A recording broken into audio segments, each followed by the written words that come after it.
thinking you know yourself, and then something arises that causes you to question everything you've ever known. That happened to me this week. Welcome to Founder Diaries. I really want to share with you my journey and process in building Promise Access, or Promise Circle's version of a nonprofit wellness center. I know you've never been to one before, and that's okay. That's why it's a God-given blueprint. We are devoted to not only giving back to the community and making things accessible and affordable for those who are in disparities and can't afford health resources on their own, but also we want to serve in a capacity where we're still generating revenue and able to pour more into the community by what we can do for the women who are in position to gain access to our wellness system. Our wellness system is full-blown mental, emotional, physical, and spiritual health. You have access to coaches and certified trainers so that you have a weekly wellness plan made for you, a weekly program made for you. No more starting and stopping, always continuing on in your wellness journey. It completely eliminates that. Every girl that's been through our programming starts and never stops. And if you're ready to start for the last time, Promise Access is for you. So let me share with you the story of how I thought I knew myself, and my self-concept has been completely shot because of this. So, okay, you have visibility wounds, especially when you're starting something. You have to get out there and tell people about it. You have to have the audacity to sell, to promote, to share what you do so people know. You can't be praying and asking God for increase and growth if no one knows about you. He wants to partner with you. He doesn't want to do something miraculous where you just go viral and you haven't even posted any content. How's that possible, right? You have to partner with him so that he has something to multiply. So remember, he multiplied the fish and the loaves. Give him something to work with, and then he can multiply it. Put the net into the other side, try again, and let him fill it, right? But you have to give him something to fill and work with. So as you know, we do HPC Weekend quarterly. HPC Weekend, our venue is normally through partnership at a coffee shop, and there were unforeseen circumstances that popped up, and so we lost our venue a week before the event. So the event is this weekend. Last week, I'm not going to lie to you, I literally pushed it out of my mind because we launched the app last week, okay?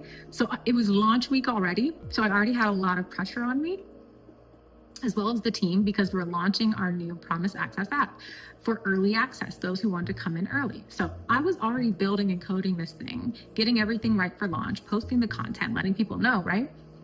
Then I find out that our event venue is canceled. I literally pushed it out of my mind for the first day. The second day, it hit me.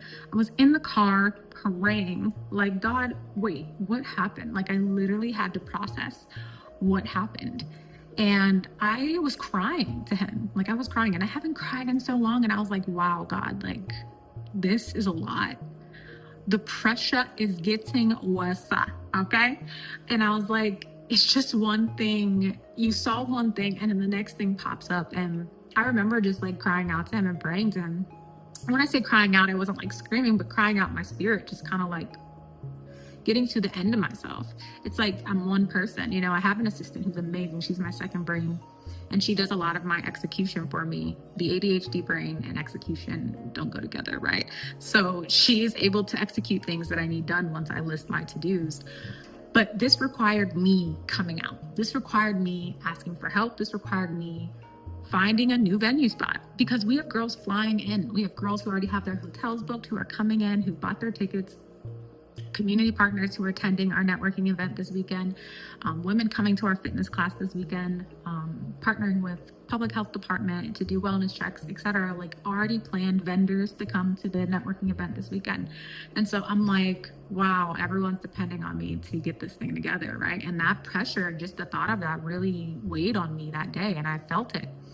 And God took me to a few words in the Bible about capacity, stretching my capacity to handle more. And when you ask for more, you don't even realize what you're praying for.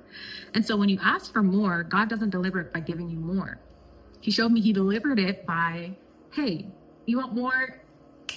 I'm letting something happen to show you what's actually in you.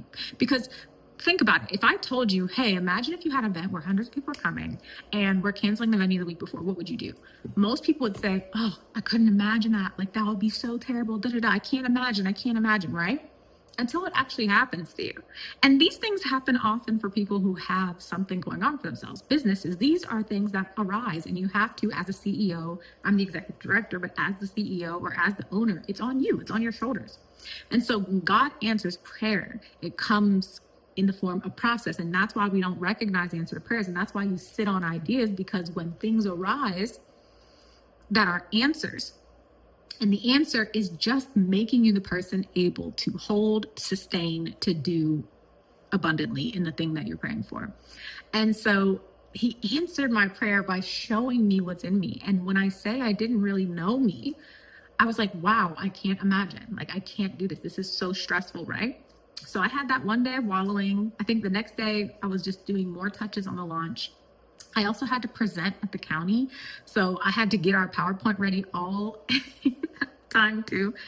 I don't know how I did it either, y'all, as I'm saying this out loud. But anyway, so I presented at the county. My girls always show up for me. It was so great. At least they came and watched, and they made me feel safe in my nervous system. And people don't realize, like, I'm teaching this as I'm moving through it. So it takes a lot now because I've grown. I have a pretty big capacity. But when I hit something, it really hits me because it's a lot. It takes some time for something to really hit me. And this was one of those moments. And he showed me, like, I'm expanding your capacity. This stuff is going to happen at bigger scale as you scale, right? So you have to be able to regulate under pressure, under the pressure that's going to be required of you every day. So at scale, when these things happen, you know, here and there as a small business, and then they increase as you grow. So he's like, so imagine this happening every day and you having to figure it out every day. I need you to be able to hold the pressure and responsibility of being someone who can handle problems that arise, knowing that I've sent you, knowing that I've given you authority to handle this, the resources, I plan for you, I help you. And so it not only stressed my capacity for pressure, but my capacity to trust and believe in him. And I thought, now, if you had told me last week this was going to happen, I would have been like, I can't do this. But I indeed made it happen. We are now going to be renting out our entire office for the event because I asked big. I was like, you know what, Lord, like, you didn't let this happen for no reason. There's a reason you want this somewhere different this time. And I'm just going to ask. So I had the county send out emails to all their partners. I asked our office space, like, if we could do it here, and finally got an answer. And so those 2 days felt like a week. Those 2 days of, like, stressing out, wondering what was going to happen. But God came through for me on that third day. And it didn't come from him just airdropping a location. It came from me asking, seeing that I was supported, getting confident in the fact that people support me and want to help me, and then asking bigger, which is hosting it here at our office space. And not just our room, obviously it's not big enough. We're the whole office space. So it's a shared office space. And so that actually expands us and opens us up for more of my office mates to come and people they know to come. And so who knows what God had planned. I mean, obviously the expansion, divine connections will be in the room, but I did not know the week before that I had the capacity to handle that. And I did. And it happened through partnership with God. It happened through understanding what he was teaching me in that. And so if you're praying for more, I need you to recognize that the answer to prayer is process, is something popping up. So never mislabel a problem as things always bad. No. I had to check myself. Like, God, you did not bring me this far just to have stuff pop up and go wrong. You do things for a reason. And if I prayed for this, I know you hear me. And so I just knew. I knew there was a reason. And once I saw people wanted to help me and support me, it gave me the confidence to ask big. And now we're doing something amazing here at our own space. So I can show people where we do the transformative work we do here at HBC. And so, yeah, I really wanted to share that for anyone building something. Recognize when God is truly just increasing your capacity for more. It's not problems, it's expansion. And you have to be able to regulate to that level of pressure. I did a lot of that this week. So I always tell my girls in Promise Practice, so that's available in Promise Access, you get weekly nervous system regulation and stress management coaching. And if I didn't regulate in real time, I would have sat on it. I would have broke down. But in real time, I just gathered my thoughts and could think logically and go, I prayed for this. I could hear him because I was calm and at peace and I trusted him, and he's just expanding that in me. So always recognize when you pray for something and something arises, look at what he's trying to show you in it. Because when he's expanding your capacity, you must regulate to it so you can hold it. Hold it. It's okay. It's safe here. It's going to work out for me. And know it. And walk in it. So I pray I can share these things with you more often so it can help you, those of you who are building something. I'm very grateful that you are tuning in right now. I'll be posting these on YouTube and Substack, hopefully LinkedIn as well, so you guys can tune in and follow me in this process.